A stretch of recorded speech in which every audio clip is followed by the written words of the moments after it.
നമ്മുടെ സംവിധാനത്തിൽ എല്ലാവർക്കും പ്രാതിനിധ്യമുണ്ട്. അവിടെ ഇപ്പോൾ ഒരു പ്രത്യേക മാർജിനലൈസ്ഡ് ഗ്രൂപ്പ് എന്നൊരു ഒരു സംഗതി നമ്മുടെ ഭരണഘടന അനുവദിക്കുന്നില്ല. നമ്മുടെ രാജ്യത്തെ എല്ലാ സംവിധാനങ്ങളും നമുക്കെല്ലാവർക്കും ഉള്ളതാണ്. നമ്മുടെ ഭരണഘടന ആരംഭിക്കുന്നത് തന്നെ ഭാരതത്തിലെ ജനങ്ങളായ നാം എന്ന് പറഞ്ഞുകൊണ്ടാണ്.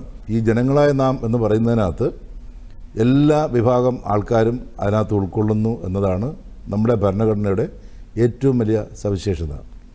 അതിൻ്റെ അന്തസത്ത ഉൾക്കൊണ്ടുകൊണ്ടാണ് നമ്മുടെ ഗവൺമെൻറ് സംവിധാനങ്ങളെല്ലാം നമ്മുടെ രാജ്യത്ത് പ്രവർത്തിക്കുന്നത്. ബഹുമാനപ്പെട്ട പ്രധാനമന്ത്രി നേതൃത്വം കൊടുത്തുകൊണ്ട് ദിവ്യാംഗജൻ എന്നൊരു പുതിയൊരു വാക്കാണ് യഥാർത്ഥത്തിൽ അത് കിട്ടിയത്. അതൊരു വലിയ കരുതലിൻ്റെയും ആ ഒരു പരിഗണനയുടെയും എല്ലാ മനുഷ്യ മൂല്യങ്ങളുടെയും അന്തസത്ത ഉൾക്കൊള്ളുന്ന ഏറ്റവും നല്ലൊരു അർത്ഥവത്തായ ഒരു വാക്കാണ് ബഹുമാനപ്പെട്ട പ്രധാനമന്ത്രി ഉപയോഗിച്ചത്. അതിൻ്റെ അർത്ഥം എന്താണ് എന്ന് വെച്ചാൽ, നമ്മുടെ സമൂഹത്തിൽ മാർജിനലൈസ്ഡ് ആയിട്ടുള്ള വർഷങ്ങളായി എത്രയോ തലമുറയായി അങ്ങനെ കിടന്ന എല്ലാ വിഭാഗം ആൾക്കാരെയും നമ്മൾ ഉൾക്കൊള്ളുന്നു, ആരെയും നമ്മൾ ഒഴിവാക്കുന്നില്ല. അന്താരാഷ്ട്ര ഭിന്നശേഷി ദിനം എന്ന് പറയുന്ന ഈ ദിവസം യഥാർത്ഥത്തിൽ എൻ്റെ ഭിന്നശേഷി സഹോദരങ്ങളുടെ ഉത്സവ ദിവസമാണ് എന്ന് കേരളത്തിൽ ഒരുപക്ഷെ ഏറ്റവും കൂടുതൽ കാലം ഭിന്നശേഷി കമ്മ്യൂണിസ്റ്റായിരുന്ന ആളും ഞാൻ തന്നെയാണ്. ഈ രംഗത്ത് ഏറ്റവും കൂടുതൽ ആത്മാർത്ഥമായിട്ട് ചെയ്ത കുറേ കാര്യങ്ങൾ എൻ്റെ മനസ്സിൽ ജീവിതത്തിലും എല്ലാ കാലത്തും ഓർക്കാനുള്ള കാര്യങ്ങളുണ്ട്.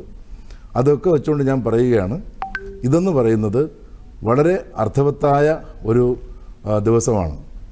ഇത് നമ്മളിപ്പോൾ ഒരു ദിവസം കഴിഞ്ഞിട്ട് അടുത്ത ദിവസം ഇത് ഉപേക്ഷിക്കേണ്ടതല്ല. കാരണം ഭിന്നശേഷി എന്ന് പറയുന്നത് ഒരു ജീവിതാവസ്ഥയാണ്. ആ വ്യക്തിയെ സംബന്ധിച്ചിടത്തോളം അദ്ദേഹത്തിൻ്റെ അവസാനത്തെ ശ്വാസം വരെയും ഭിന്നശേഷി എന്ന് പറയുന്ന ഒരവസ്ഥ ഉണ്ടാകും. പക്ഷേ ഇവിടെ നമ്മൾ കൊടുക്കേണ്ട മെസ്സേജ് ഇത് ആ വ്യക്തിയുടെ മാത്രം ഒരു വിഷയമല്ല, വ്യക്തിയുടെ മാത്രം പ്രശ്നമല്ല, അദ്ദേഹത്തിൻ്റെ കുടുംബത്തിൻ്റെ പ്രശ്നമല്ല. അത് നമ്മളെല്ലാവരും ഒന്നായി നിന്നിട്ട് ആ വ്യക്തിക്ക് എന്തൊക്കെ കുറവാണോ ഉള്ളത്, rights of persons with disabilities ആണ് നമ്മുടെ ഇന്നത്തെ നിയമം എന്ന് പറയുന്നത്. അവകാശ അധിഷ്ഠിതമായിട്ടുള്ള ഒരു നിയമമാണ് ഇന്ത്യയിലുള്ളത്. ഒരുപക്ഷെ സ്വതന്ത്ര ഭാരതത്തിലുണ്ടായിട്ടുള്ള ഏറ്റവും സുശക്തമായ ഒരു നിയമം. ഞാൻ 31 വർഷക്കാലം ജുഡിഷ്യറിയിലുണ്ടായിരുന്ന ആളാണ്.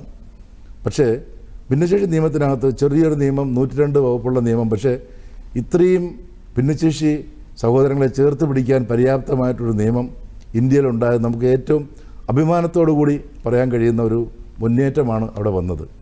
അതിൻ്റെ ആ ഒരു ഗുണമാണ് ഇന്നിപ്പോൾ നമ്മളുടെ ഭിന്നശേഷി സഹോദരങ്ങൾക്ക് എല്ലാ രംഗത്തും ഒരു ഉണർവ് കൊടുക്കാനായിട്ട് നമുക്ക് കഴിഞ്ഞത്. ഇത് അവരെ നമ്മുടെ എല്ലാ സംവിധാനങ്ങളിലും അവരെ ഉൾക്കൊള്ളണം. ഉന്നത ഉദ്യോഗസ്ഥാനങ്ങളിലേക്ക് ഭിന്നശേഷിൻ്റെ സഹോദരങ്ങൾ വരണം. കാരണം അങ്ങനെ വരുമ്പോൾ മാത്രമേ നമ്മുടെ സർക്കാരിൻ്റെ ഭരണത്തിൻ്റെ ആ നേതൃത്വത്തിലേക്കും അവർക്ക് പ്രാതിനിധ്യം കിട്ടണം. ആരെയും ഒഴിവാക്കപ്പെടുന്നില്ല. അപ്പോൾ ആ ഒരു ലക്ഷ്യബോധത്തോടു കൂടിയാണ് നമ്മൾ ഈ ഒരു മുന്നേറ്റം നടത്തിക്കൊണ്ടിരിക്കുന്നത്. അതിൻ്റെ ഒരു സുപ്രധാന ദിവസമാണ് ഡിസംബർ 3 എന്ന് പറയുന്നത്.